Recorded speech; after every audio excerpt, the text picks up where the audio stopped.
आपके अपने channel FPO bulletin में आपका हार्दिक स्वागत है। अभिवादन स्वीकार कीजिए अपने प्रगति पथ के साथी मनोज मिश्र का। विविध प्रकार के कृषि कार्यकलापों जैसे खेतों की जुताई, बुआई, निकौनी, सिंचाई, फसलों की कटाई और रखवाली आदि के लिए कृषि श्रमिकों की जरूरत पड़ती है। ये कृषि श्रमिक पूरी कृषि अर्थव्यवस्था की रीढ़ होते हैं। आमतौर पर ये स्थानीय ग्रामीण ही होते हैं। इनका मुख्य कार्यकलाप कृषि मजदूरी ही होती है। इनमें से कुछ नियमित रूप से कार्य करते हैं और कुछ दैनिक आधार पर। जाहिर है इसी आधार पर इनकी मजदूरी भी दैनिक अथवा मासिक आधार पर ही मिलती है। इन श्रमिकों को रोजगार देने वाले किसान अथवा कृषि उद्यमी होते हैं जो स्थानीय ही होते हैं। इसे कृषि मजदूरों की मजदूरी की दर के बारे में सही जानकारी अथवा जागरूकता के अभाव में अक्सर इन मजदूरों व इन्हें काम पर रखने वाले मालिकों के बीच तू मैं होती रहती है। कई बार तो स्थिति बेहद बेकाबू हो जाती है। इससे सामाजिक वैमनस्य पैदा होता है जो सामाजिक शांति व अमन चैन के लिए खतरा साबित हो सकता है। इस तरह की विविध प्रकार की समस्याओं के समाधान व कृषि मजदूरों को वाजिब मजदूरी दिलाने के उद्देश्य से राज्य सरकारों द्वारा विविध प्रकार के कृषि कार्यों में लगे कृषि मजदूरों के लिए न्यूनतम मजदूरी तय की गई है। देखिए, अलग अलग राज्यों में कृषि मजदूरों की न्यूनतम मजदूरी दर में भिन्नता हो सकती है। आज के एफपीओ बुलेटिन में हम आपको बताएंगे कि बिहार सरकार द्वारा अधिसूचना जारी कर विविध प्रकार के कृषि मजदूरों के लिए कितनी मजदूरी तय की गई है।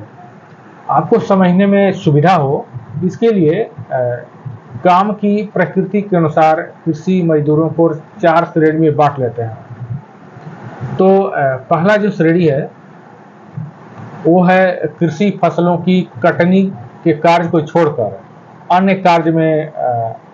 अन्य कार्य करने वाले कृषि मजदूर। देखिए, इस श्रेणी में खेतों में जैसे खाद बीज छींटना या कुदाल संबंधी कार्य करना या निकौनी आदि संबंधी विविध प्रकार के जो कार्य करते हैं इस श्रेणी में आते हैं। और इस श्रेणी में मजदूरों के लिए राज्य सरकार द्वारा जो प्रतिदिन के मजदूरी इनकी तय की गई है वो है 369 रुपये। एक बार फिर से सुन लीजिए, 369 रुपये 369 एक तय की गई है उनकी मजदूरी प्रतिदिन के हिसाब से। हो सकता है कि कोई 2 दिन काम करता हो, कोई 10 दिन करता हो या कोई 1 दिन करता हो, तो प्रतिदिन एक तय की गई है। एक दूसरी श्रेणी है किसानों की कृषि मजदूरों की जो वो ट्रैक्टर ड्राइवर होते हैं, चाहे पंप ऑपरेटर होते हैं। जाहिर है कि ये प्रतिदिन पर काम नहीं करते हैं, ये मासिक काम करते हैं ये लोग। तो उनको जो इनका जो मजदूरी दर होता है वो मंथली बेसिस ही होता है। तो ऐसे इस कैटेगरी के जो कृषि मजदूर होते हैं, यानी जो ट्रैक्टर ड्राइवर है या पंप ऑपरेटर है, उनके लिए जो मजदूरी तय की गई है प्रति माह के हिसाब से वो है 13,342 रुपये।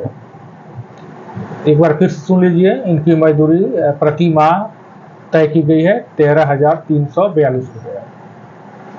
अब जो तीसरी श्रेणी है जिसके बारे में आपसे चर्चा कर रहे हैं जो कृषि मजदूरों की, वो है ट्रैक्टर खलासी हो सकता है, पंप खलासी हो सकता है, चौकीदार हो सकता है, सिपाही हो सकता है। सिपाही का मतलब कि जो किसी की जो रखवाली कर रहा हो वही चौकीदार भी हो गया या उसकी सिपाही हो गया। या फिर हलवाहा हो, हलवाहा तो गाँव में कम ही मिल रहा है क्योंकि हमारे पशुधन लगभग गायब हो गए, लेकिन फिर भी कहीं हलवाहा है। तो ये भी इनका भी रोजाना का काम नहीं होता बल्कि प्रतिदिन काम होता है। तो इनकी जो मजदूरी दर होती है वो प्रति माह के हिसाब से ही तय होती है।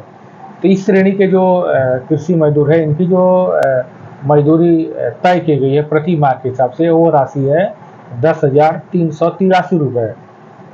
एक बार से फिर सुन लीजिए, 10,383 रुपये। और ये जो बताए आपको 10,383 मंथली है, यानी प्रति माह है। चौथी जो श्रेणी है आपको बता रहे हैं वो है फसलों की कटाई में लगे मजदूर, अक्सर देखते हैं कि विवाद होता रहता है। तो ये क्लियर सुन लीजिए कि फसलों की कटाई में जो मजदूर लगे हुए हैं, उनकी जो मेहनताना देना है वो राशि के रूप में नहीं है। वो से मान लीजिए कि गेहूं की कटाई कर रहे हैं तो 10 बोझा बराबर बराबर 10 बोझे बांध दिए, तो 10 बोझा में से एक बोझा वो मजदूर को देने हैं। बोझा की जो कैटेगरी होगी, बोझा की जो साइज होगा सेम होगा, बराबर ही होगा 10, तो 10 बोझे में से एक बोझा वो देना है मजदूर को। यानी काटी गई फसल के 10 बोझा में से एक बोझा वो मजदूर को देना है, जो आपका फसल काटे हो, चाहे धान हो, चाहे गेहूँ हो, चाहे जो भी कुछ भी हो सकता है। क्लियर हो गया। अब आपको बता दें कि राज्य सरकार द्वारा महंगाई दर या उपभोक्ता मूल्य के आधार पर ही यह न्यूनतम मजदूरी दर तय की गई है। राज्य सरकार द्वारा इस आशय की अधिसूचना जारी कर यह मजदूरी दर 1 अप्रैल 2023 से पूरे राज्य में प्रभावी की गई है। इस संबंध में यदि आप और अधिक जानकारी चाहते हैं तो आप राज्य सरकार की जो वेबसाइट है, जैसे वेबसाइट है बिहार सरकार की, वो है state.bihar.gov.in/लेबर। इस वेबसाइट पर जाइए और इसके अधिसूचना सेक्शन में आप विजिट करेंगे तो आपको इसके बारे में और भी विस्तार से जानकारी मिल जाएगी। हाँ, एक बात और, कृषि मजदूरी संबंधी किसी भी तरह की विवाद के निपटारे करने हो या फिर इस तरह की समस्या हो या कोई कंफ्यूजन हो, तो इस सब के लिए, इस सब कार्यों के लिए आप अपने प्रखंड के श्रम परिवर्तन पदाधिकारी हैं जो हर प्रखंड में रहते हैं, उनसे आप संपर्क कर सकते हैं। चाहे आप आपके अपने जिले में जिला स्तर पर पदाधिकारी होते हैं, श्रम अधीक्षक होते हैं, आप उनसे भी संपर्क कर सकते हैं। वो आपको इस तरह के मामला होगा तो निपटारा करने के लिए वो सक्षम अधिकारी हैं। कोई कन्फ्यूजन हो तो कन्फ्यूजन दूर कर सकते हैं, कोई जानकारी इस संबंध में चाहिए तो उनसे भी आप ले सकते हैं। तो उम्मीद है कृषि क्षेत्र में कार्यरत विविध कैटेगरी के कृषि मजदूरों की मजदूरी दर से आप भली भांति अवगत हो गए हैं। अगर अभी भी कोई कन्फ्यूजन बचा हो तो आप कमेंट बॉक्स में जरूर लिखें।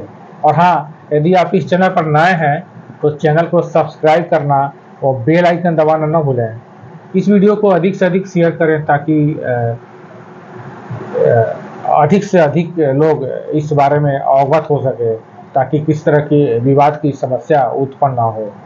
तो अब इजाज़त दीजिए, जल्द ही मिलते हैं आपके लिए लाभकारी व उपयोगी एक अन्य जानकारी के साथ। पूरा वीडियो देखने के लिए आपको बहुत बहुत बहुत बहुत धन्यवाद।